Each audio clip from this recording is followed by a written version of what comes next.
Hey everyone, the NFL introduced a statement that I think is worthy of extensive discussion. However, how's everybody? And welcome to Thursday night. Now, I'm going to, before I announce the statement, you're on Zenny62 Live on YouTube. Welcome, thank you very much. We go generally Sunday through Thursday, usually at about this time of the night, and commonly between the window of 8 o'clock to 9:30 or 8 o'clock to 10 o'clock Pacific. Fast forward 3 hours to Eastern, and that's the window. I strive for the 9 o'clock hour, and circumstances were different. Today I was supposed to have a special guest. We got our wires crossed. Hey Barry, how you doing? But Tracy Birdsall and I will reconnect. We actually connected. It's funny, I think I have two different Skype accounts, unbeknownst to me. And one of them happened when, I'm digressing. Hey, how you doing? One of them happened when Skype had this ridiculous requirement that I had to have a Microsoft account, and it produced a bit of a confusion for me. And I think it's somewhere in there was when the problem ensued. But I digress. She and I were quite literally trying to contact each other simultaneously and missing each other. Like, whew, I mean, the perfect two ships thing. Hey, Monty Lynch, how you doing? The perfect two ships thing. Okay. So right now, what I'm doing is I'm going to the YouTube watch page. Hey Jay, how are you? Welcome back. I'm going to the YouTube watch page, and I'm going to fire up the live stream page right now so we can commence to starting. And sorry for you Raider fans who hate Tom Brady, but oh well. This is something that I believe is really worth talking about to everybody. And the reason is, I'm staring at the watch page here, and I'll show you the NFL statement. I'll read it to you as I go, okay? As I go, because it's really worth. I thought it was a reckless thing for the league to do, and I'll explain why I say that after I read the statement. But it all started when Gisele Bundchen, the lovely wife of Tom Brady, made mention of Brady having not one, but she claims multiple concussions during the 2016-2017 season, on the way to the Patriots playing in and, as you know, winning Super Bowl 51. Now, the NFL, alarmed by this, quite obviously, issued this statement, and I'm going to show it to you because it came up on the NFL media site. Boom. The NFL statement, and it reads as follows. Reads as follows. We have reviewed all reports relating to Tom Brady from the unaffiliated neurotrauma consultants and certified athletic trainer spotters who worked at Patriots home and away 2016 games, as well as club injury reports that were sent to the league office. There are no records to indicate that Mr. Brady suffered a head injury or concussion, or exhibited or complained of concussion symptoms. Today, we have been in contact with the National Football League Players Association and will work together to gather more information from the club's medical staff and Mr. Brady. The health and safety of our players is our foremost priority, and we want to ensure that all our players have and continue to receive the best care possible. That was a statement issued by the National Football League today, and that's a doozy to me. And it's important. It says, why is it important that Brady lied about concussions? It's very important because in an era, I can't believe I actually have to explain this, but well, this is worth explaining because we're in an era where people, a number of people, are very concerned about the health of football players, and it's no longer appropriate to say what some of you expressed, which is, I mean, for example, well, Pine Tree 88 says, I would never allow my sons to play American football. CTE is a serious concern. See? Now, Go Cubs says, hey, Zinni, for pictures of Denver snowstorm. Gotcha. Go Cubs also says, my town's reported on 1 to 5 inches of snow. Jay asks, why is it important if Brady lied about concussions, which is the counterpoint to Pine Tree. And Barry Lee follows up with, what is this BS? Everyone knows that football is a contact sport. And Rick Rice says, good evening, Jones. And John Mark says, hello. And hi, John. And hello, Zinsters. Here is why it's important to me. Because you don't want to have the continuation of a false narrative that football is so dangerous that it's affecting, that football is not so dangerous that it's not affecting even its brightest stars. According to the statement of Tom Brady's wife, it is affecting her husband, who happens to be the NFL's brightest star right now.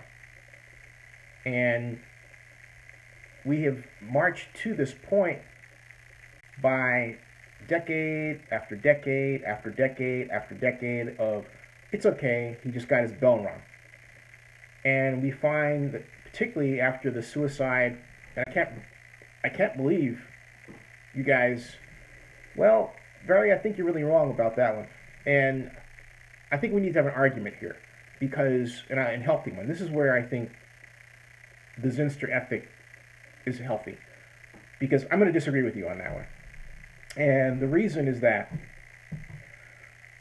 were it not for critical thinking, for saying, hey, look, if this guy got his bell rung, let's check his brain.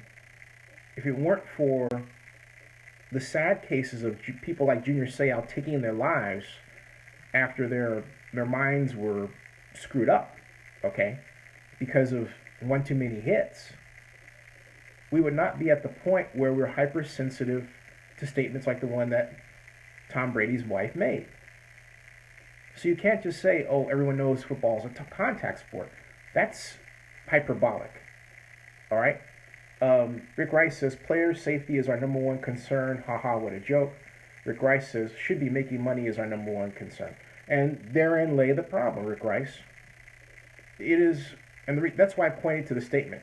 For the NFL to rush out as if to say, well, Gisele, you're wrong, but we'll check it out anyway, I think wasn't the best thing to do. Because a lot of people already perceive the league in the way that Rick Rice suggested, okay?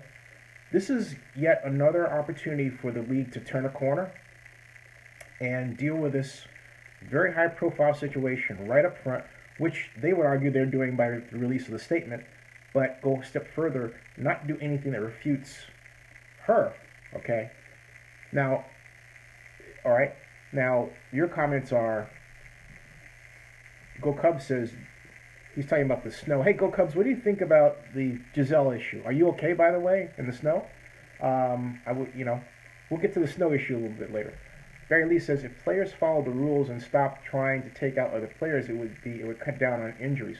But Barry, I hear what you're saying, and that's particularly acute with respect to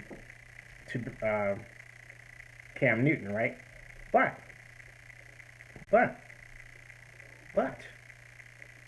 even if there are a number of players who don't do that, and so you have to ask, what is the real problem? And right now, over the last 20 years at least, particularly over the last 20 years, players have become faster, bigger, and stronger.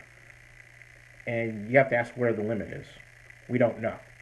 We already have rules like the leaper rule that was formed and then passed at the NFL annual meeting, saying that players cannot leap over the offensive line to block a kick. And I um, I'm saying, hey, look, there are. And I said, well, are you trying to legislate out the ability of somebody to leap over an offensive line? And they were saying, no, we're just concerned about player safety. But my retort is, hey, you might say that, but the other question is, are you tracking, you being the National Football League, are you estimating how players are improving in their ability to play the game at a superhuman level into the future and saying, okay, at 2019 we're going to be here, then 2022 will be here, and then 2026 and so on, right? Because the league would then be able to structure a view of how the game is going to be in the future, all right? And then mitigate the problems that come with it. Right now it's sort of piecemeal.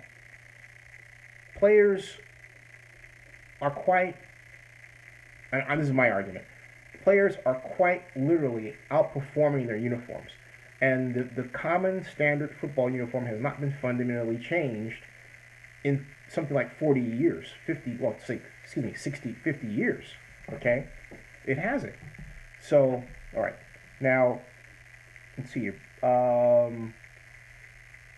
Player concern is Pryor is job one. And let's see here. And John Marks says, I think the NFL as we know it will cease to exist around 2030, just my opinion. If problems like this, well, let's explore that, John. What would lead to that occurrence? What would lead to the league closing down, aside from our personal dislike for the whole franchise relocation issue? What combination of forces will cause the league to cease to exist? The only way, if we want to play that idea out, I can see that happening is through some sort of legislation that outlaws football as we know it today. But I believe the league is aware of that and is already trying to move the game, trying to morph the game before the law morphs it. You know what I mean? So, now, let's see. As long as it makes money, you will stay up and running. Yeah. Money, Vegas, and injuries. That's right. That's the problem. But let's see here. Go Cubs says, hey John, more like the 100th anniversary of the NFL. Will it make it to 100? Maybe not. But how long is baseball? Well, that's the problem. Congress will shut it down. Wow, says John Marks. That is a bold statement. That is a very bold statement. That is something else. Congress will shut it down. But John, based on what? Death? What will cause it to shut down? I'm curious. What will happen? And what will happen there that causes that to shut down? I'm curious. Now, back to the my suggestion as far as the buffering issue is to restart your computer, because that's what I had to do before. It's buffering for me. In fact, let me try. Actually, it kind of goes in and out. I'm going to try restarting my computer entirely myself and see if that does anything, just to help everybody out. One moment, please. Well, I'm not going to shut down the live stream. I'm just going to turn my computer on and off and see if that helps you guys. But while that's happening, I'll go back to talking. And it's fine for a clip. All I know is that it's still recording, and so someone watching this later is going to say, hey, nothing's happening for me. It's displaying quite clearly. But the bottom line is, it doesn't feel right that the league came out to refute Gisele the way that they did. Okay, in other words, we checked and there's no record of anything, but we'll follow up on this.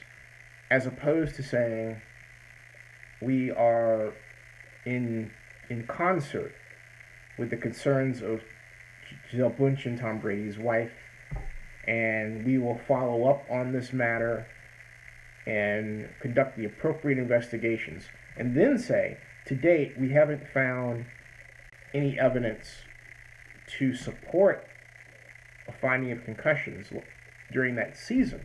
However, that does not refute that is not intended to refute what she said. I think that's the honest way to play it, because it's respectful to her.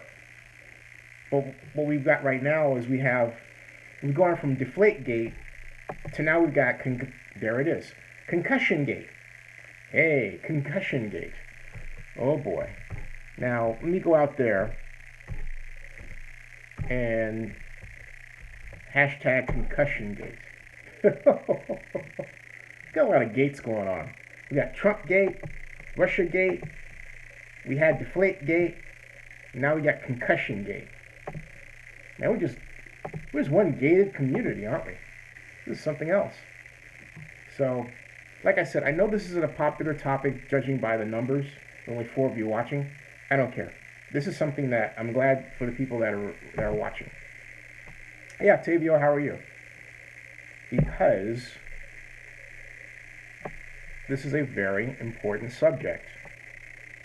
Extremely important. Now, Octavio says, cheaters!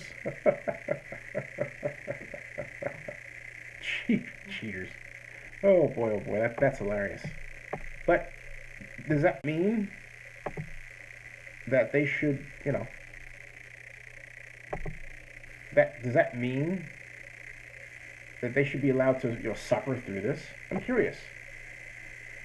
Is that the case? Why? Benjamin West. Welcome, Benjamin. Benjamin says, agree 100%. Zinni, I think the NFL is on the defense about concussions these days. And they shouldn't be. They shouldn't be. Now, they should not be. And so, I think Go Cubs says the snow is affecting his signal. And Jay Gona says, I don't care, you guys, but I'm sick of Tom Brady and the Patriots dynasty and can't wait for the Raiders to finally end it. Well, hey, there you go. Now, we'll see what happens with that. There's no buffering here for me right now.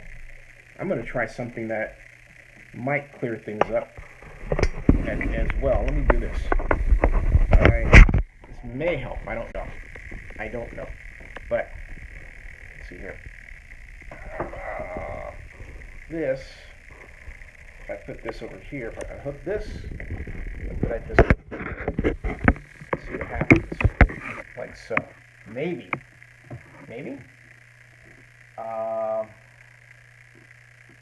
Hey, it's actually working pretty well for me. Yeah, it works pretty well for me over here. Does that help you guys if I move it over there? I'm just wondering, okay? And so, well, mine, that's fine. I'm not having a problem. Let's see. King Jose, I think the Warriors are going to sweep. I think they're going to sweep the Spurs. I really do. Now, there's one thing I want to do. Well, cool. Okay. Yeah, that move, that was wild. I had it. Interesting. Something else too. Well, I got to clear this lens up. Thank you. Awesome. That's great news. Something else that I did, folks, and I've got to watch the battery here because I may have to plug it in. I had my phone connected to my computer, and which gives me an idea. I had my phone connected to my computer, and so I missed a spot. Funny. I had my phone connected to my computer, and I think that may have played a role in the buffering issue, but I had the phone connected to the computer because of the power issue. I need this consumes a great deal of power, and so I wanted to make absolutely certain that it didn't shut down on me. And so I would always kind of plug it into the computer, but I think in retrospect, it was leading to the cause of the buffer. Okay, so that's what's going on. So anyway, yeah. So yeah, now so it's better for everybody, and that's outstanding. Cool, great. And I'm gonna put this over here just a little bit more, and let's see here. And yeah, Rick, is Joe Flacco an elite quarterback? Wondering. Now I want to read to you. It's great. Okay, awesome. Now I want to read to you what Gisele Bundchen said that started this entire mess, because that's what it's becoming. In fact, I'm calling this Concussion Gate. All right. So, and this is what she said according to Bleacher Report. She said this: Tom Brady suffered concussion. Hey, good evening, Jabber. Tom Brady suffered concussion during 2016-17 season, says wife Gisele Bundchen. Bundchen, I don't know how to pronounce her name. Bundchen. New England Patriots quarterback Tom Brady's wife, Gisele, said Wednesday that her husband suffered a concussion last season.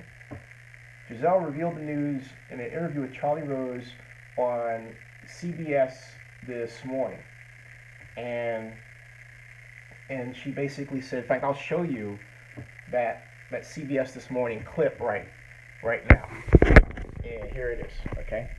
This is Gisele Bundchen on CBS This Morning, Wednesday morning. Her husband said the other day that you wanted him to retire. He said that, not me. You know, the thing is, and that he was going to play as long as he felt as good as he does now. Now, are you trying to get him to retire? You know, I just have to say, as a wife, I'm a little bit, it's, as you know, it's not the most like, let's say, an aggressive sport, right? Football, like he had a concussion last year. I mean, he has concussions pretty much. I mean, we don't talk about it, but he does have concussions. And I don't really think it's a healthy thing for your body to go through like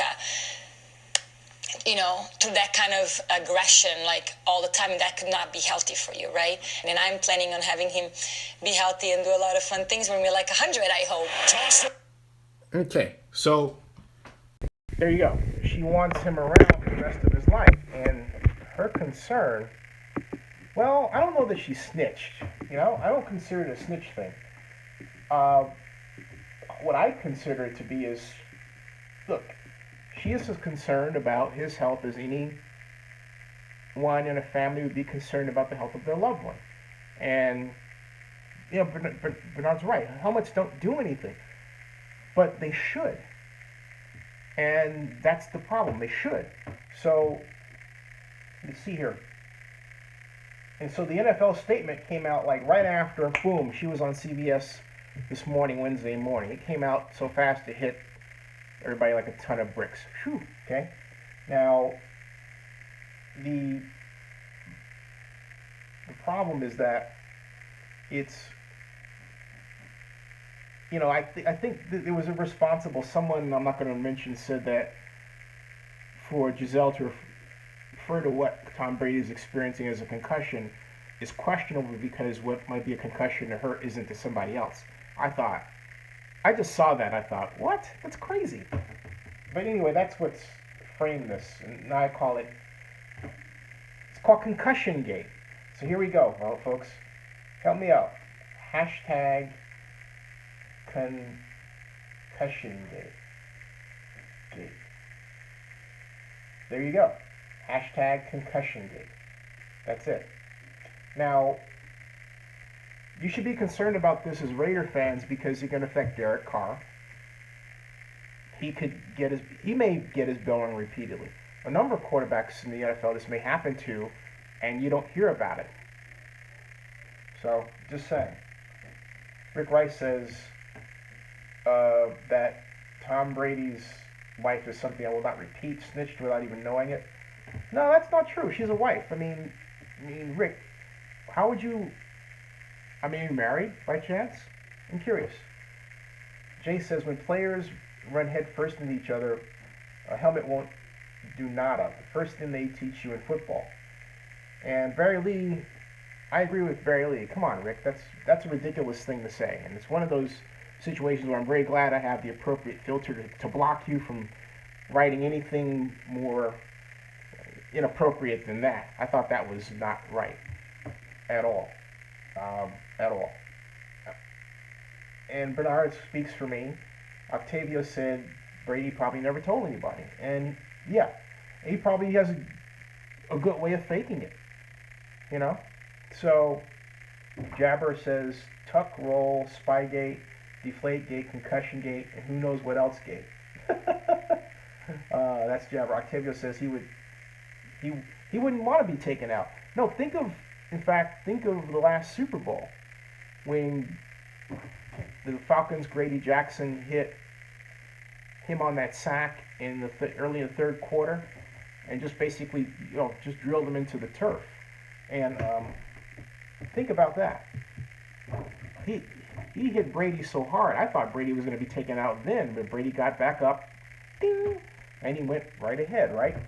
So, yeah, so many gates, says Bernard. King Jose says Jabber is probably a Dolphins, Jets, or Bills fan. Steve Collins says players know the dangers that they face, but rather would take a chance to make the big bucks. And I don't think it's just the big bucks. I think it's the fame. It's going out there. We talk about the songs, The Eye of the Tiger, The Thrill of the Fight, and all that stuff. But it's also the roar of the crowd and the adulation. And a lot of athletes hunger for that, and then they step away from the game and they miss it.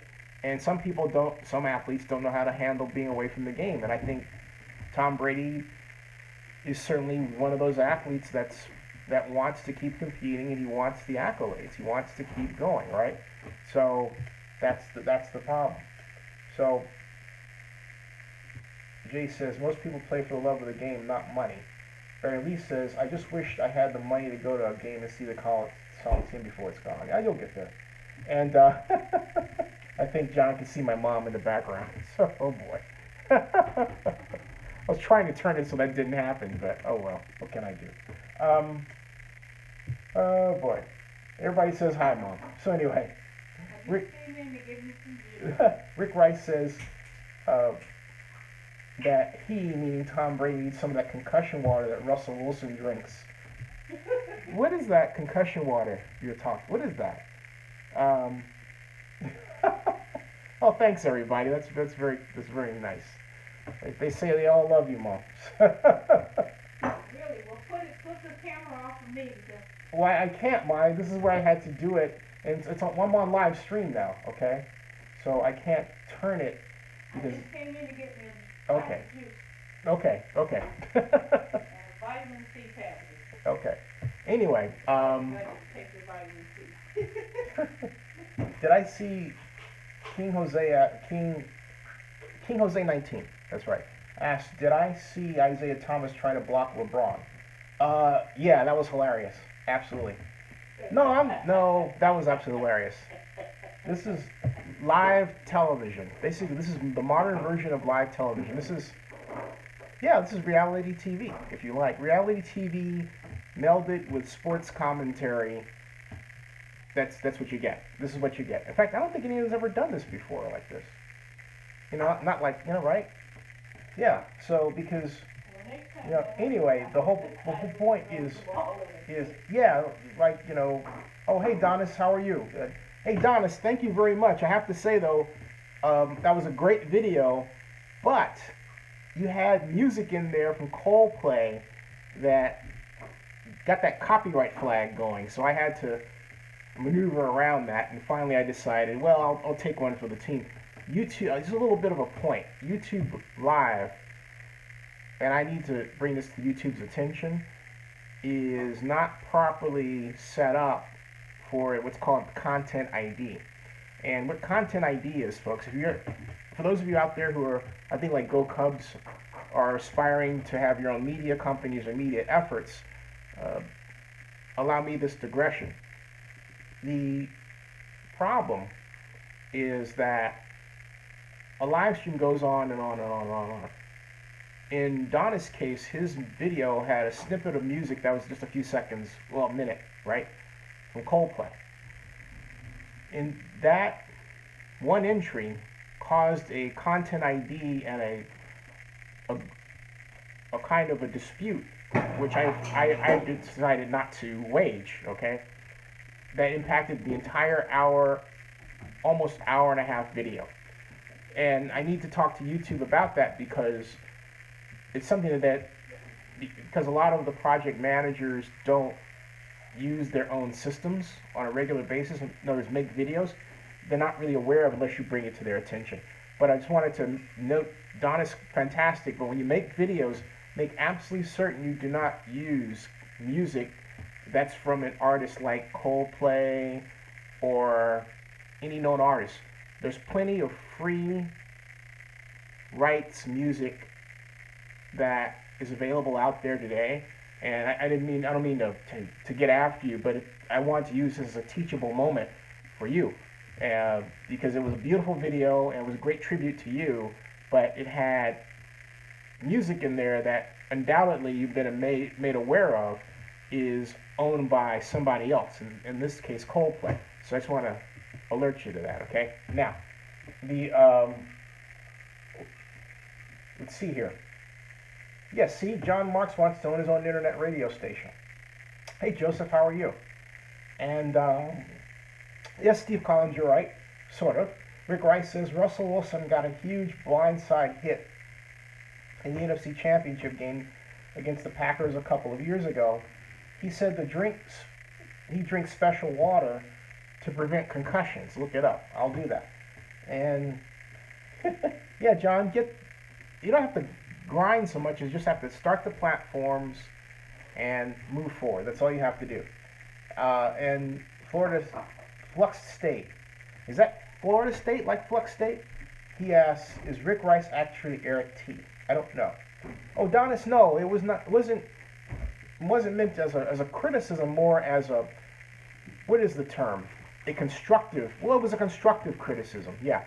Because of something that was probably not made aware to you, I wanted to make aware to you because it was a beautiful video, but I had to deal with that little copyright issue. It's resolved, everything's fine, but it's a common mistake. Just want you to know it's something that is done, good night, something again and again and again.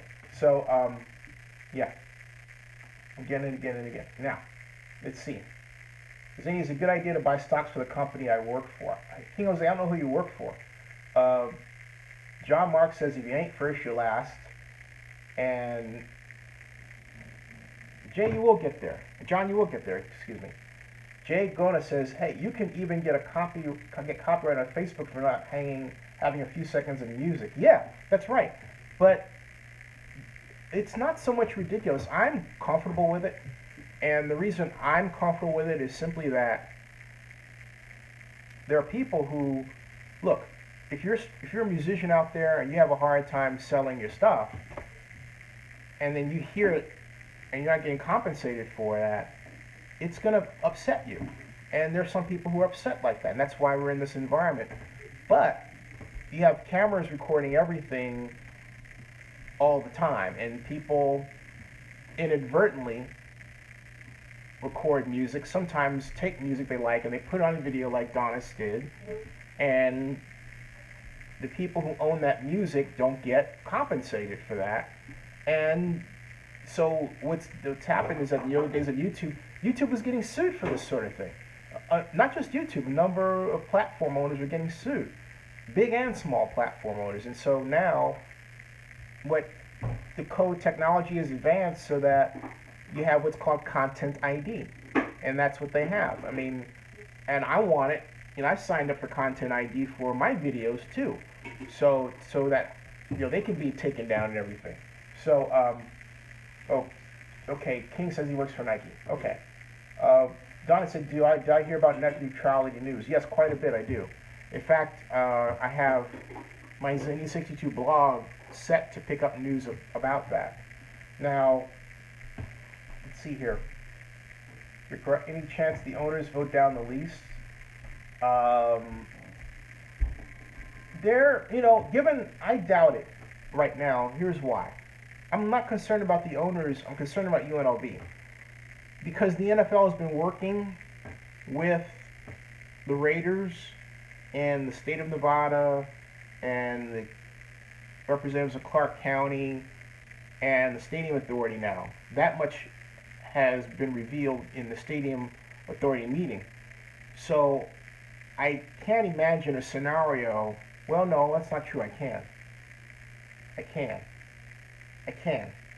You know, it's possible. My point is that it's doubtful. I can see one scenario where the owners might identify a snag, and that has to do with the issue of how the rent is treated versus the loan versus the leasehold, and that may trigger concern, okay, from those who believe the Raiders' pockets are not deep enough to sustain having the team in Las Vegas. I believe the Raiders are headed into a disaster pit. I know there are a lot of people involved. It looks like it's churning forward and all that, but I just, in my mind's eye, still can't believe it's going to work given the myriad number of problems. I just can't. And, yeah, hey, I can't. Now, the Inglewood Stadium was delayed until 2021, which, because of that, impacts everything. It impacts future Super Bowls.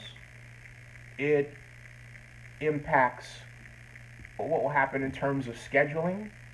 That's a big deal to have that delayed there. It even impacts the LA Olympics bid issue, okay? So, because if it's delayed until 2021, the question is, what's causing that delay such that it may not go to 2022, right? Is it, just rain? It can't be just rain, because workers are paid to work around the clock to get something done. Now, if it's something like budget, and budget for construction versus worker costs, we have a huge problem. I personally don't believe it's just rain. That excuse that was mentioned sounds fishy to me. It really does. Now, will the delay increase the Raiders' chances of staying in Oakland? I think that right now, that's a very good question. My first response is that I don't see how there's a direct possibility of that, given that the team moves with respect to Los Angeles have already occurred. But I do see it being a problem with respect to, it's an obvious problem with respect to Super Bowls. But if it's also a problem, if it's a problem that has to do with a fiscal issue, all right, and the NFL has to cough up more money to deal with it, and I mean by that NFL properties, then it would take away from what money NFL properties has that is putting into the Raiders issue. And I can tell you NFL properties is doing that, okay? It really is. And so that's, and I'm going to research that more. It's a good question. That's my off-the-top response, but I do believe it's one of those null hypotheses that requires research to either accept or refute. Now, Jabber says, where's all the money coming from? I'm starting to think that Adelson is still involved there, hiding it behind the scenes. And then Jabber adds, and that's why Goldman pulled out, just to make it seem like Adelson is not involved. Here is the answer, the new answer, I believe, and it is this: NFL Ventures. I'm writing this here, I hold NFL Ventures is spending money in Vegas. And NFL Ventures may very well have fronted the cash to the Raiders to buy the land. The NFL is really head deep into this, okay? And they really are treating this like it's a crown jewel that they want to make successful. So if anything goes wrong, no one can say it was directly the league's fault. The league is, from my read on this, very intent on making this work to the extent they can. I'm not saying they won't pull out when it's appropriate to do so, but the league is very, very concerned that this work properly. So, just now, the question is the league so concerned that they'll not rubber stamp the Raiders' lease and allow things to move forward? Or will they delay analysis of it, because they're just getting it, to October? That's the big question. That's the big question. Now, and so Henry Flores says, Zinni, if the Raiders do move to Las Vegas, what do you see happening in the first 5 years and beyond? I see them, first of all, in Las Vegas, I don't see the Raiders being this consistent success that people believe. However, I will say this. If the Raiders are allowed to open in Las Vegas, they will do so, my prediction, in a capacity such that they are underfunded. In order to make the deal work with the lenders and for the Raiders have to raise $1 billion or more in sponsorship revenue. And I'm telling you, if Bank of America steps forward and it considers the loan, sponsorship, and that, which is what, $850 million, right? If they say, hey, that's our sponsorship, and we're putting our name on the stadium, they will effectively choke out like this the Raiders' ability to raise more money. Why? Because if I put my name on a stadium, I'll give you an example. This is, in fact, let me find an example that will, I think, really bring home what I'm talking about here for those of you who may not be familiar with what are called activations in sports sponsorship, okay? Hold on a second. What I'm doing is I'm looking at AT&T Stadium Cowboys, which has an enormous and undisclosed expenditure, okay? I want to show you what I'm talking about here. And again, I believe this image will bring home what I'm talking about. And, yep, here it is. Watch this, folks. Sorry about that. It's this. You see how big that is, AT&T Stadium? That's exclusive to AT&T. And look, it says National Championship, right? 2000, which is really neat. But it says AT&T Stadium. Okay? That's very important because it's not just the size of the letters, but the fact that the way the sponsorship is set up, you don't see any other corporate name there. Nothing. So that money that would go into the naming rights, that would be considered a naming right, still chokes off the Raiders from being able to make more money.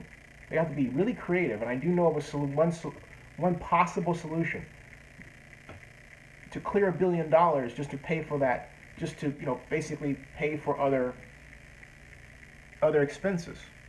Now, the good news is if Bank of America does that, it relieves the Raiders of a huge annual cost, annual debt burden, right? But they still have to make money beyond that for the team. they have to make sure they get it from luxury suite revenues.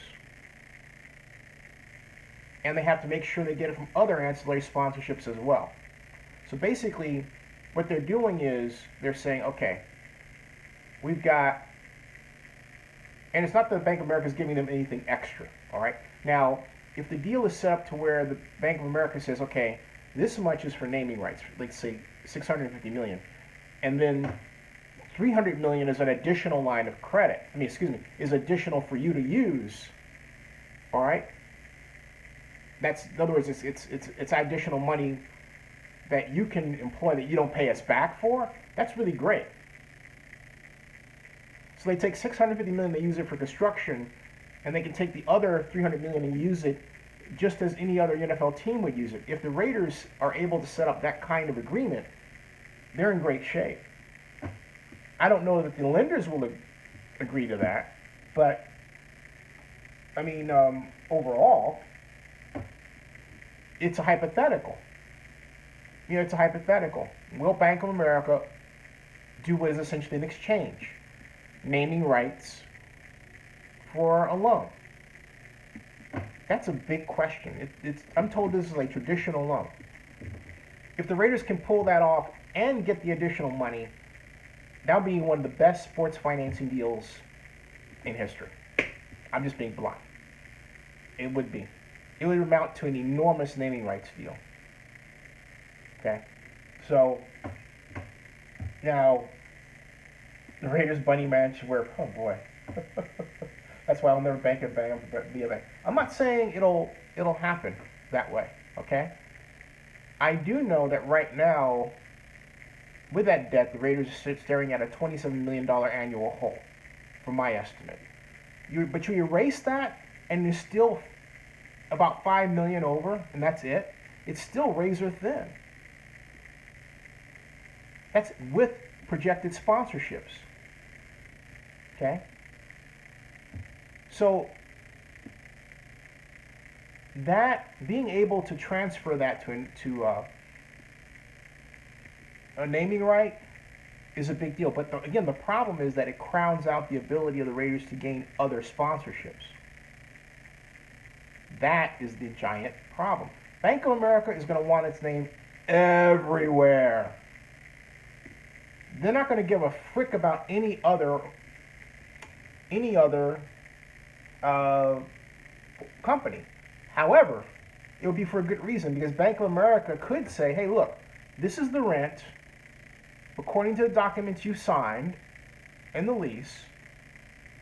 We basically have allowed you to pay your rent, by giving us a naming rights agreement, so you don't have to worry about being evicted. That's the situation. So, that's covered. If Bank of America does that, the Raiders are cemented. They have a home. That doesn't mean they won't lose money.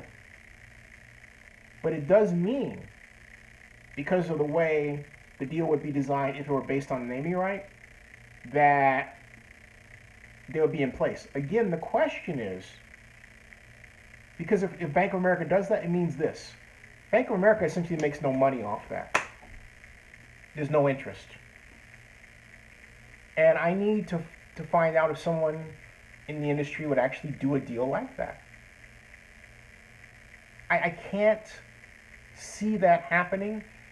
It's possible, because Bank of America would get a great deal of exposure, but would they be willing to give up the additional money? That's the other question. And then there's this. If they do that, don't they put themselves in a position where the stadium for them becomes a money pit? In other words, let's say they have naming rights of $650 million. And indulge me for a second. I'll get off this and we'll get back to the other discussion. But hey, Miguel, how are you? Let's say they have naming rights at $650 million, right? I'm ballparking everything. Let's say then they have an additional $300 million in line of credit that they can use. cash. In other words, that's not tied to the naming rights, so they can pocket that money. The Raiders can, right? So that's $950 million. But then you have the Regional Transportation Commission heaping on, according to the Southern Nevada Tourism and Infrastructure Act, the additional off-site transportation infrastructure costs, and then there's the parking issue, and then there are cost overruns. So let's say that places the Raiders in a position where they actually need to dip more into that credit facility. So now you've got Bank of America sweating bullets. They better hope that the Raiders, but the Raiders have enough media deals and they're exposed enough to give them that kind of exposure. And then the question is, would they get exposure? In other words, are they paying more for the same kind of exposure the Dallas Cowboys get with AT&T? All right, that's the big question. Or Mercedes-Benz with respect to the Falcons, because the Falcons have already lined up $1 billion. And in the case of Mercedes-Benz, there wasn't this exchange. Mercedes-Benz isn't providing a line of credit.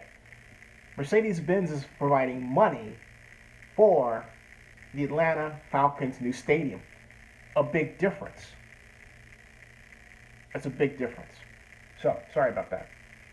How come B of A couldn't help Oakland? Jamal, that's a great question. My answer is they weren't asked. And, for example, I got Piper Jaffray Investment Bankers for Oakland. Call the mayor of Oakland's office at 238-3141 and ask the mayor why she did not call Piper Jaffray when I gave her the information in 2015. Oakland would have had an investment banking firm. Things aren't always as complicated as we make them out to be. I've said this before, I'll say it again. It's a matter of making a phone call. Jay says, John Marks, exactly. What did John say? John said government shouldn't bail out cities like Oakland and keeping teams where they belong. He also says Arthur Blank should have bought the Raiders. Great point. Donis says, you rooting for Las Vegas to work? Donis, yeah, I am. And I'll tell you why. I'm rooting for it to work because I hate to lose to something that fails. And I've said before, and I'll say it again, and there are people going to hear this and interpret it the wrong way, but if I lose to somebody, I want to lose to the best in the game. I don't want to lose to somebody that doesn't know what they're doing. And I'm convinced, or have been convinced, that, and still am convinced, that this deal is being done in such haste that there are mistakes being lined up and they're trying to cover up and move fast, all right? There's no reason to move quickly. And I'm also, and I'll say this and I'll say this again. Thank you, Barely. And I'll say this again. And I said this to the mayor of Oakland. I said this to Libby 2 years ago. Actually, I said this after she was named mayor of Oakland in 2014 when we were talking. I said, I'm tired of going to NFL owners meeting after NFL owners meeting after NFL owners meeting and seeing other government agencies and cities have their act together, including San Francisco and the West Bay. And we are not there. That really bothers me. And you would say, why does it bother me? Because of Oakland's history as a diverse black city, run city, and a city with a healthy, diverse culture, and I felt that it was a message, and it still is a message that can be sent around the country, of a city that works. That's why I say that. That's why I say that. Now, of course, the way the United States is going, there are a lot of Oaklands now, and according to one estimate, by 2025, there will be, I believe, no major city that has a majority of any ethnicity, something like that. Will be all wonderfully mixed up. In other words, by 2025, the United States will be Oakland. Kind of nice if you think about it. But my point is that I believe in the idea of Oakland as much as I think that there are a number of people who don't anymore. I don't want to I don't want to digress on that. Miguel Rose says, eventually when this Las Vegas deal fails and falls apart, Oakland will have no choice to take the Raiders back. And yeah, but I'm talking about fighting for Oakland. Donna says it's about fighting for Oakland, and it is. It is. And Rick Rice is talking about something I have no idea what he's talking about. So Rick Rice, you lost me there. John Mark says, call the mayor of Oakland at 1-510-238-3141 and ask why she didn't call Piper Jaffray Investment Bankers. And I'll write that down. Piper Jaffray Investment Bankers. Or you can ask her on Twitter. Bankers for Raiders Stadium in Oakland. Is any called them? Got them interested into it? Sent contact info emails to mayor in 2015. So there you go. That's what I did. Okay? That's the full story. Now, Jabber says, is there really more money left in DraftKings Las Vegas than Oakland? I wouldn't doubt it. And Barry Lee says, it's a shame she didn't take your advice. You're right, Barry. It's a crying shame. It really is horrible. Now, Larry Reed's number is, let's see here. It is, the main city number for city council is 510-238-3266, okay? You just ask for Larry Reed. That's the main city council number. So you can ask for Larry Reed, Gibson McElhaney, Dan Cow, Abe Otien, who's running for re-election, I might add, and so on. Andy Campbell Washington, who is rumored to run for mayor, so on. Yeah. Donna says, I live in AC, but Oakland is the heart of AC. Where do you live in Alameda County, Donna? John Mark says, Oakland is the heart of the East Bay. Yes, it is. Jabber says, Cindy from mayor. Thank you, Jabber.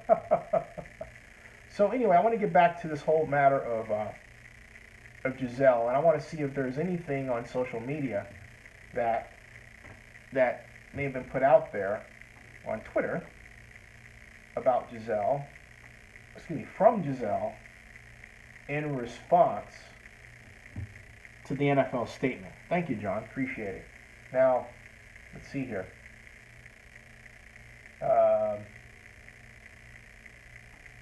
Okay, let's see here. And let me see here. We've got Gisele. There she is. And I'm looking for a Twitter account. Of course, it has the mention about her, comments about Tom Brady, and I thought I was following her. I am now. Okay. She's on Facebook and Instagram. And she retweeted something in what appears to be Portuguese. Yeah. Nothing in response to the NFL. However, she did retweet the CBS this morning interview where she said that Brady, her husband, had experienced multiple concussions. Okay, so the full report. That's what she did. Okay, and yeah, so she did do that, but nothing else. And it hasn't. Wow, I'm surprised. It has not risen to the level of place on Twitter. You would see hashtag ConcussionGate among the worldwide trends. Hey, by the way, have anyone seen Guardians of the Galaxy yet? And does anyone plan to see Alien Covenant. I'm just curious. I'm behind on my movies. How about you, Barry Lee? Miguel Rose says no Warriors. Which one was a great movie? Which one? Which one did you like the best, Octavio? Concussion Gate.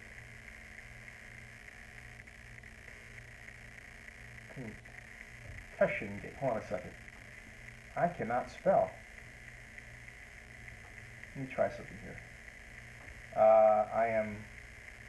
Excuse me. Oh, I can spell now. There we are. And there we go. Okay. Oh, and she also said that Gisele also said that she and Tom Brady don't talk about the concussions. But I guess she can. Well, I guess she can tell when her husband's bell is getting wrong, right? Just saying. Now, concussion gate. I'm writing concussion gate down here. And got it. Concussion gate. All right. The tweet is, what? Doggone it, come on. And, wow, let's see what's going on here. Try that again. Sorry, we did something wrong. Ugh. Oh, this is agonizing. All right. I don't know what they did that was wrong on Twitter. That's weird. Hold on a second, folks. Got from one Twitter issue to the other. Twitter is now being weird here. And I was trying to tweet this out, and it said, sorry, we did something wrong. What did you do that was wrong? And yeah, that was crazy. It did something wrong. What the heck is going on here? Try this again. Twitter's being weird today. I don't know why. It's being completely weird. Concussion Gate. I just want to tweet out Concussion Gate, right? And I can't believe I'm having these problems here with a simple thing like, tweeting. Hold on a second. And there it is. 2016. All right. Take that. Copy that. Sorry it's taking so long, folks. I'll be back to paying attention to these matters in one moment. Boom. And internal server error. Wow. Is Twitter down? This is crazy. This is absolutely crazy. Let's see here. Trying something here else. Internal server error. That's weird. So, still an error. That is really weird. I don't know. Something's going on with Twitter, folks. At least for me. I don't know what's going on here. But something's happening. Oh well. It is... oh, by the way, I just got an email, and I can now explain this. A friend of mine asserted that Ronnie Lott was trying to buy the Raiders. I got an email from Ronnie Lott saying, no, I am not trying to buy the Raiders. Okay? Just want to put that out there. For those of you who, like a certain friend of mine, claimed that Ronnie Lott was interested in buying the Raiders. Ronnie Lott has no interest in buying the Raiders. Just like there, all right. So I won't. The fellow I got it from is a developer type who swore up and down this was the case, and I said, "Are you sure?" and yada yada yada. And he's like, "Yeah, I'm sure." He's not sure. Ronnie Lott is not trying to buy the Raiders. Ronnie has communicated to me that he is quite interested in investments in the Bay Area, but he just emailed me back, no, I am not trying to buy the Raiders. And I'm glad I held my powder and didn't put that out there that he was interested in it, because he's not. No. He's not interested in buying the Raiders. Period. So there you go.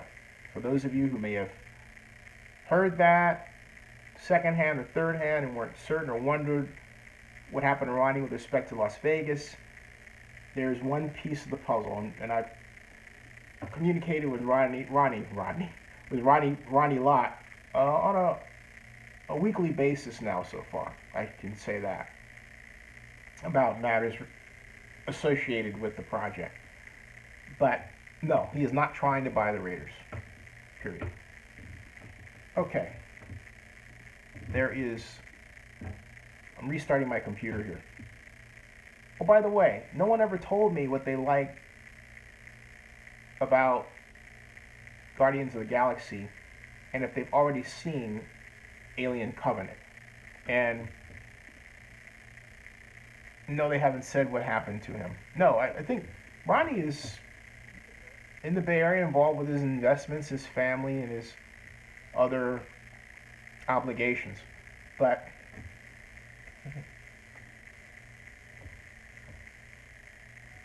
I am logging in here and his other obligations. Oh, by the way, Rick Rice didn't answer my question if he was married, because he was jumping all over Tom Brady's wife for making those statements, and I'm saying, hey, that's Tom Brady's wife just defending her husband.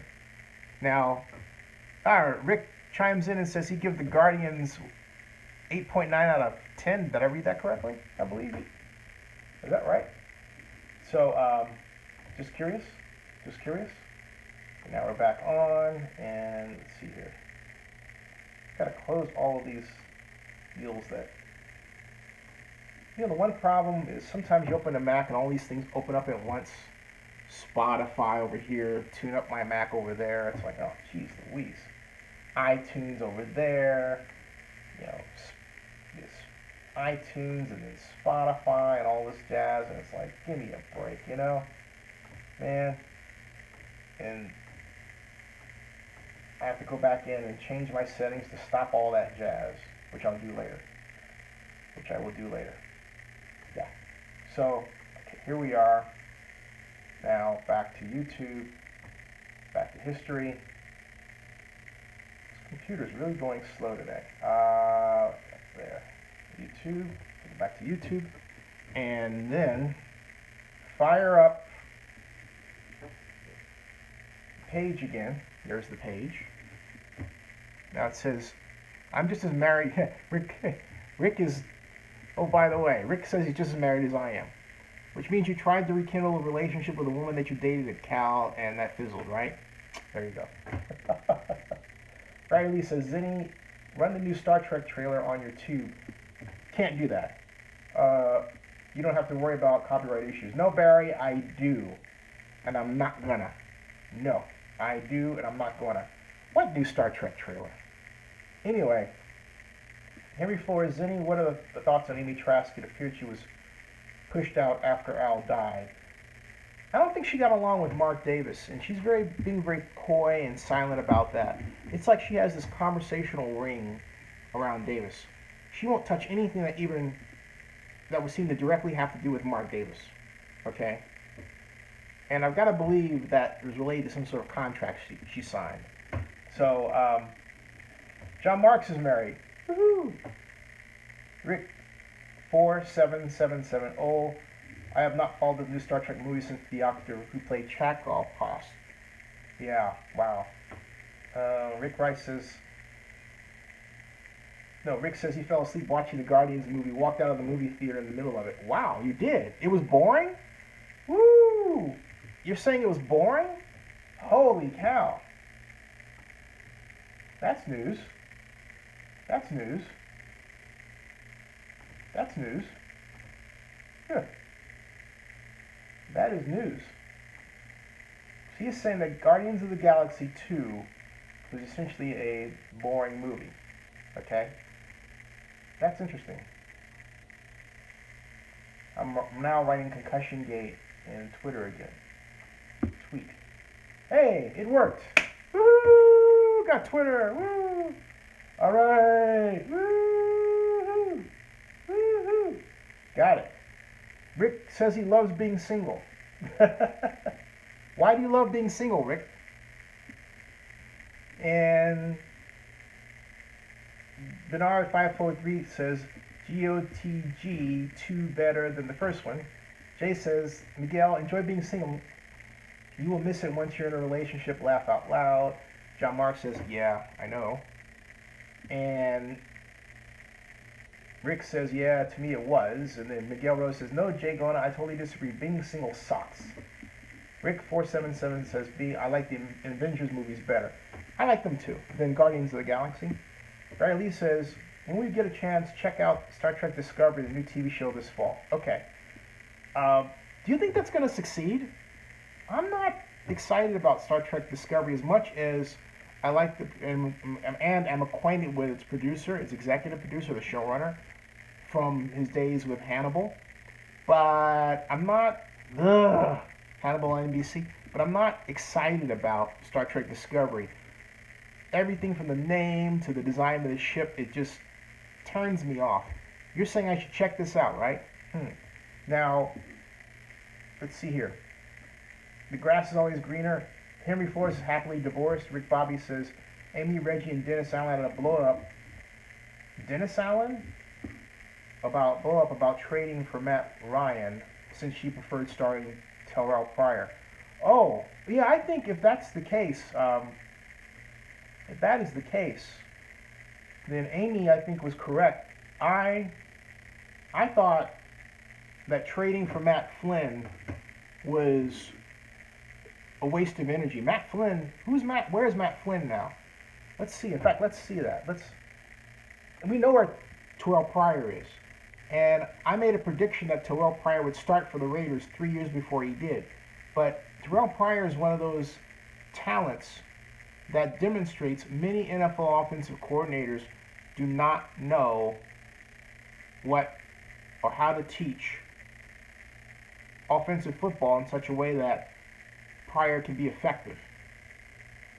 For some particular reason, they try to force feed Pryor into their system rather than designing a system almost from scratch, which technically you don't have to do today because you can get this play off the internet shelf and that play off the internet shelf and combine plays to create a system.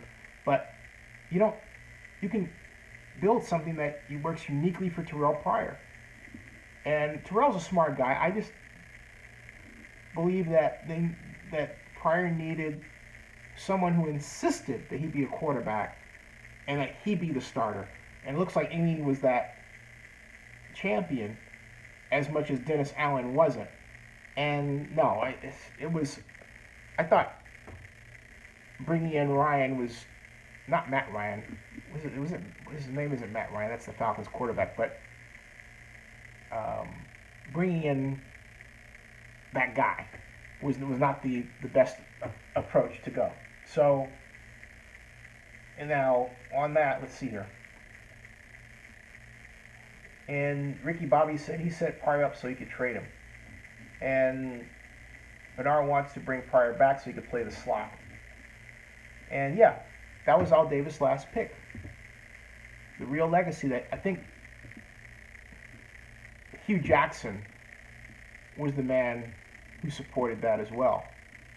And that's where I at first didn't like the moves Reggie McKenzie made as GM when he was first hired by firing Hugh Jackson. I had a chance to talk with Reggie about that privately, and the conversation went down like this. I said, hey, I have to be honest, I made a video saying fire you, and the reason I did that was I felt that you were not supportive of Hugh Jackson being a black head coach for the Raiders. And I said this straight to Reggie, look, talking, and I didn't say it from a position of malice, like, oh, dude, I don't like you. What I'm talking about is it's hard enough for us to ascend today, even though it's getting better, all right? But why do that? Why cut a brilliant coach like Hugh Jackson off at the knees? Reggie McKenzie said something to me that by my recitation of it to you means I never forgot it, and it had a profound impact on how I think about black on black relationships in business or life or anything else. And he said, look, you have to like the person that you're working with. You have to get along. Simple, right? Well, that's what it was. They just didn't like each other. Or Reggie didn't like dealing with him. Why that was, I don't know. I don't know. I'm acquainted with Hugh Jackson. I've got Hugh Jackson's email. I was introduced to Hugh Jackson with my buddy Mike Silver, but I don't, who I've known for, as you know, a long time, but I don't know Hugh Jackson. I saw Hugh Jackson at the NFL annual meeting for a minute. I have seen Hugh Jackson again and again and again, but I do not know Hugh Jackson. So I don't know what kind of idiosyncrasies he has that perhaps don't play to how Reggie McKenzie does business. I mean, it's a shame, but that's the way it worked out. So Miguel Rose said, let's see, Henry Flores says, oh, he'll have a safety plan. Wait a minute, you guys are talking about something that I left out here. Rick Rice says that Pryor would be a great trade because you could use him as a backup quarterback. And, well, I missed a lot of great ones. Let's see here. Henry Flores says, what is the worst horror movie ever besides My Marriage? Whoa, Henry, I don't know why Your Marriage was a horror movie. So you have to explain that first, and then I can pick the horror movie, okay? Now, Matt Flynn. Thank you, Ricky Bobby. Thank Matt Flynn. John Marks says, Planet 9 from Outer Space. You know, I've actually never seen that movie. I haven't. Rick Wright says, I said that. Barry Lee says, Henry, the worst horror movie would be a sequel to his marriage? Rick 4777, who's Pryor playing with now? I forgot. The Cleveland Browns, I believe. Unless, was he traded? Did I miss that? Let me see now. Let me make sure I'm right about that. Because Terrell Pryor. Or did he make a deal and go to, something tells me he is with the Redskins now, excuse me. Yeah, Terrell Pryor went to the Washington Redskins. To which I say, uh-oh. And the reason why I say, uh-oh, is that Jay Gruden is an offensive coordinating genius. And believe me, he'll figure out a way to use those quarterbacking talents of Terrell Pryor in that offense. Watch out. Watch out. That's a great acquisition. Terrell Pryor with the Redskins. And Terrell Pryor with the Redskins. So, to the Redskins, excuse me. With the Redskins now. Now, yeah, John Marks, he's playing with the Redskins now, not the Browns.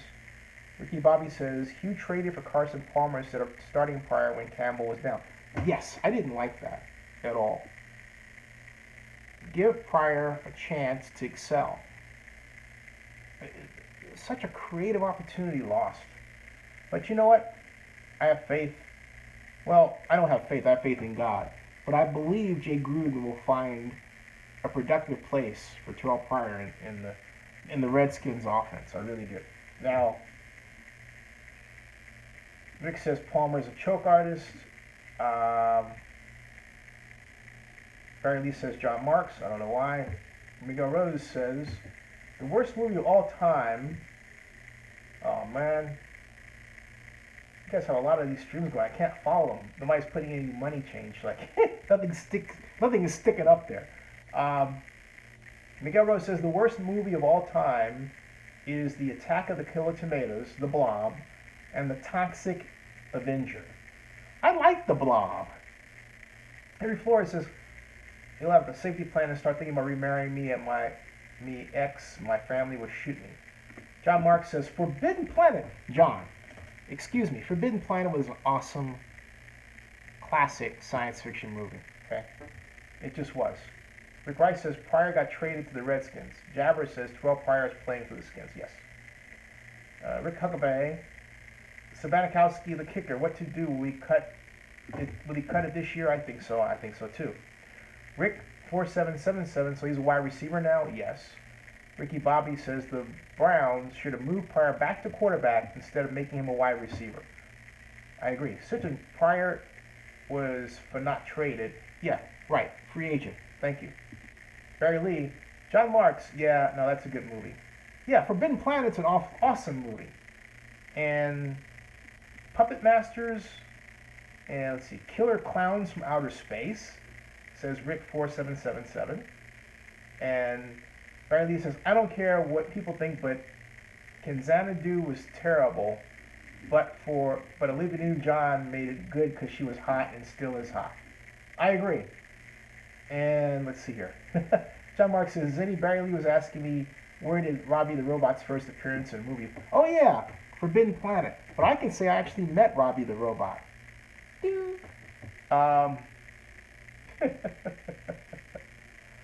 No, it wasn't Robbie the Robot. It was the robot from Lost in Space. Danger, Will Robinson. Danger. Danger, Will Robinson. Remember that one? Yeah.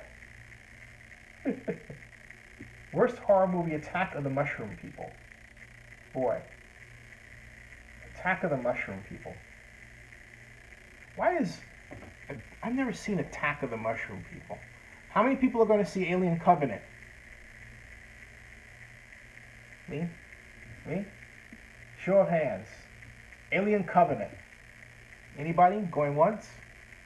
Going twice? Miguel's going to see Alien Covenant.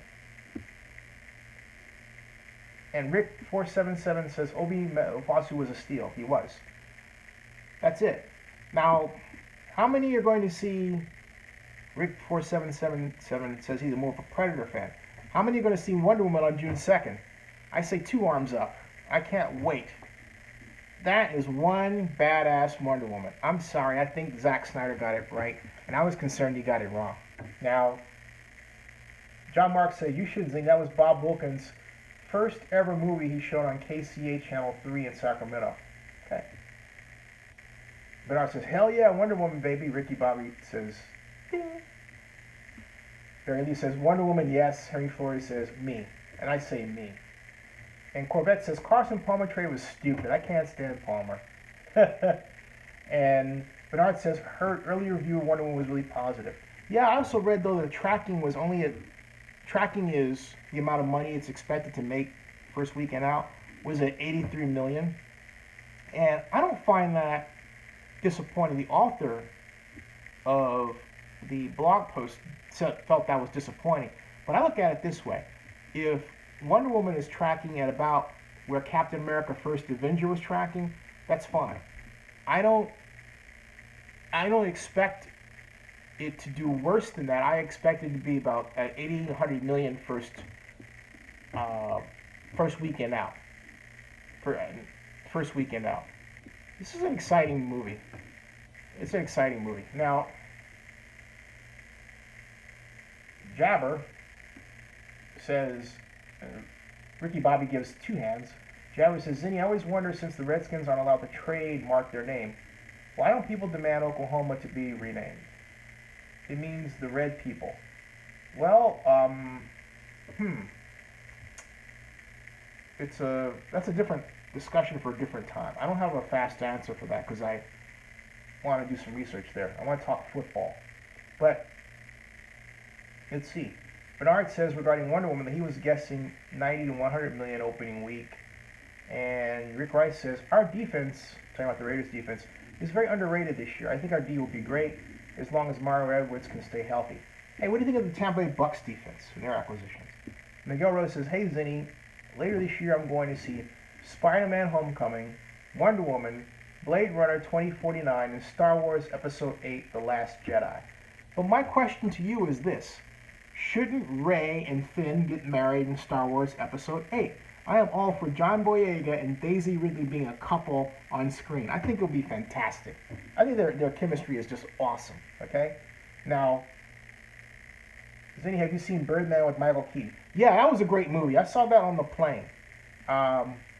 Oakland A's or San Francisco Giants? Both. Hey, I know too many people here. All right.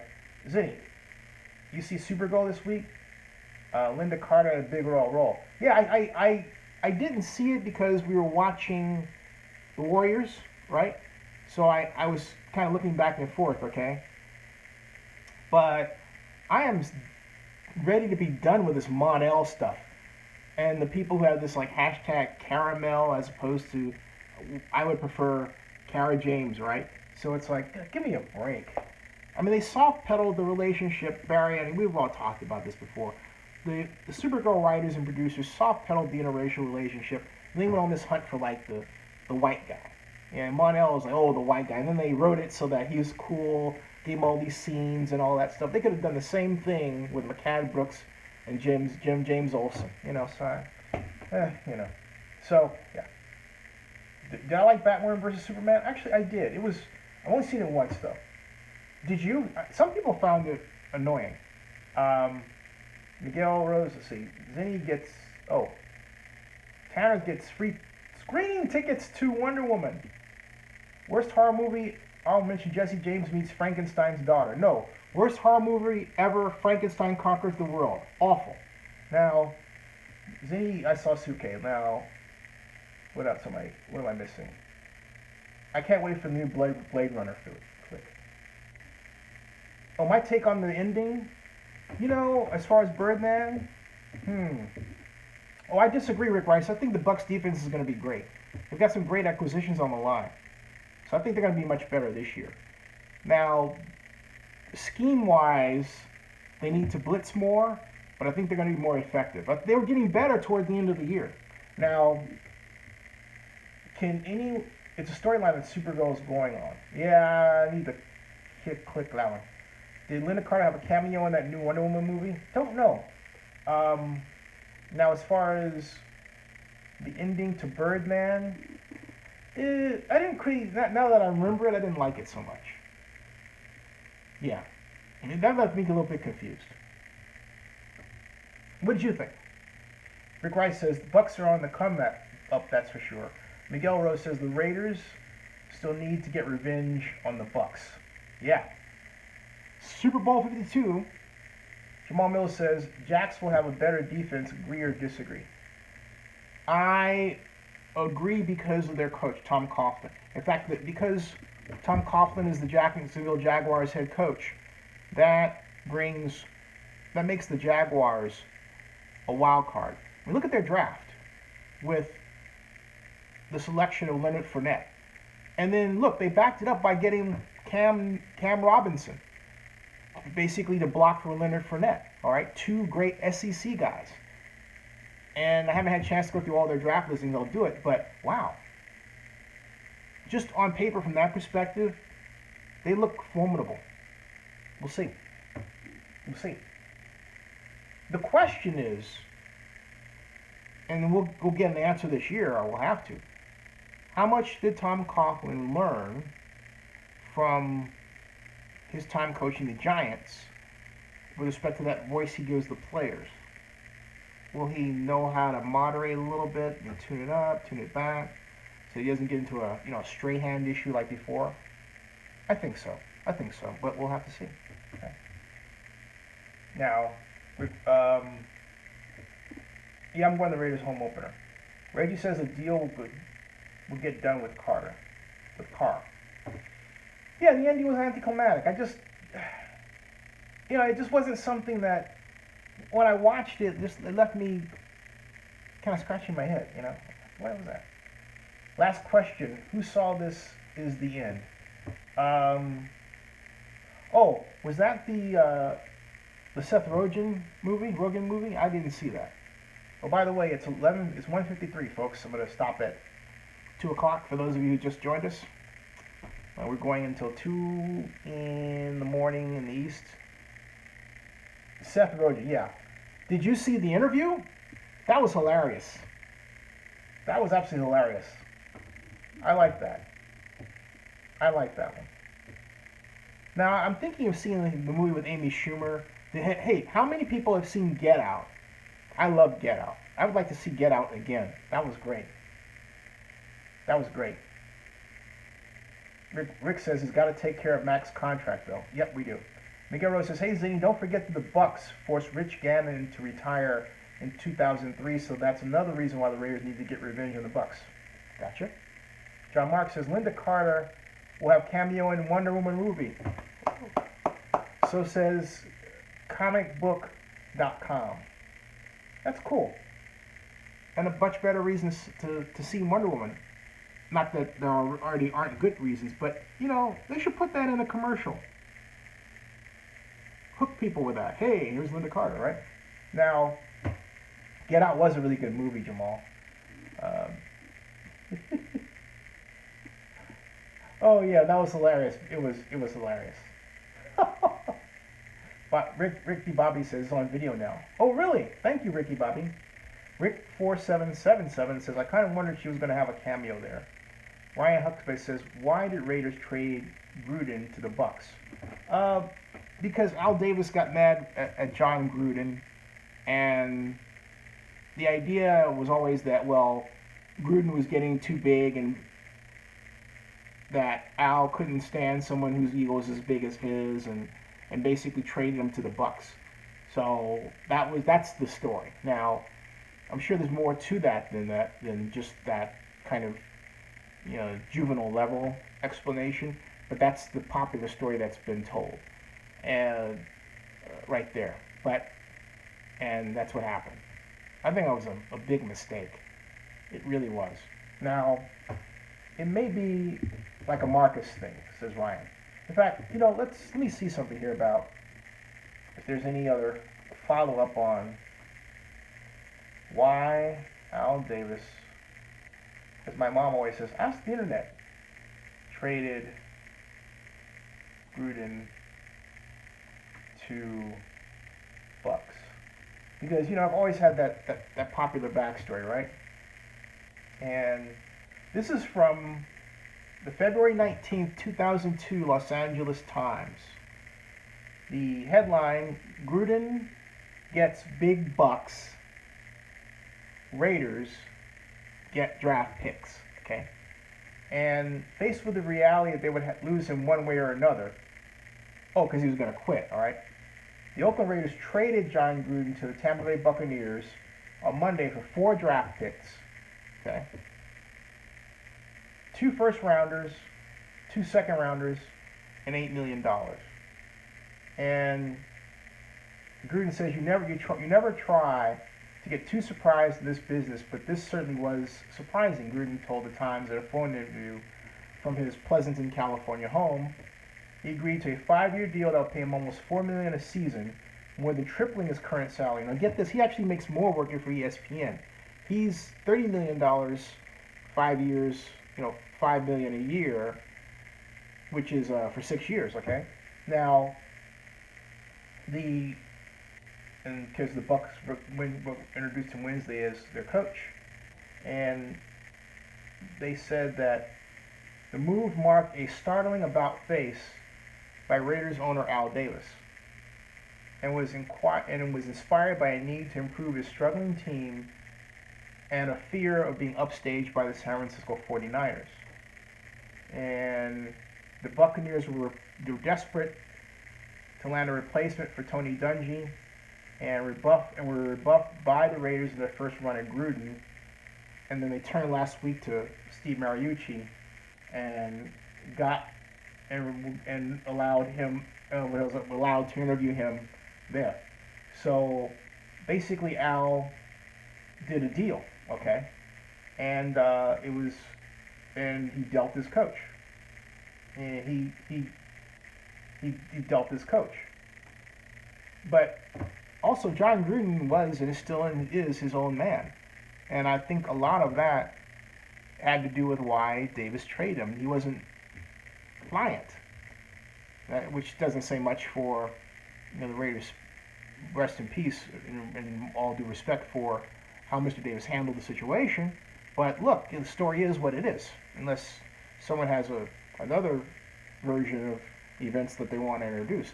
That's all I know from what I read, that was the LA Times as of 2002, February 19th. Sad to say. Chucky, 158. Rick says he was depressed for like 2 weeks.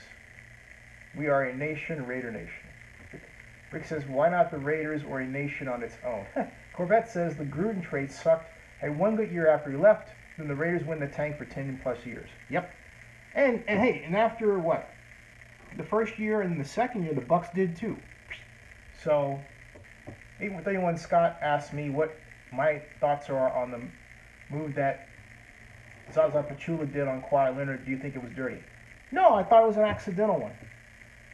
Rick Rice says Lane Kiffin was an elite coach. And on that note, it is 1:59 in the morning Eastern Time. I bid you all adieu. And And so, no cameo role for Linda Carter. Okay, so I'm correct. Who's your daddy says no cameo role for Linda Carter? I'll straighten that out later. And yeah, good night, everybody. Good night. And as Crawford371 reminds us, you can bet your last money because it's always a stone gas on this show, honey. There you go. Anyway, farewell, everybody. See you. Remember, no stream tomorrow unless I have a special guest, but no, Sunday through Thursday. Same bat time, same bat channel. You got it. All right.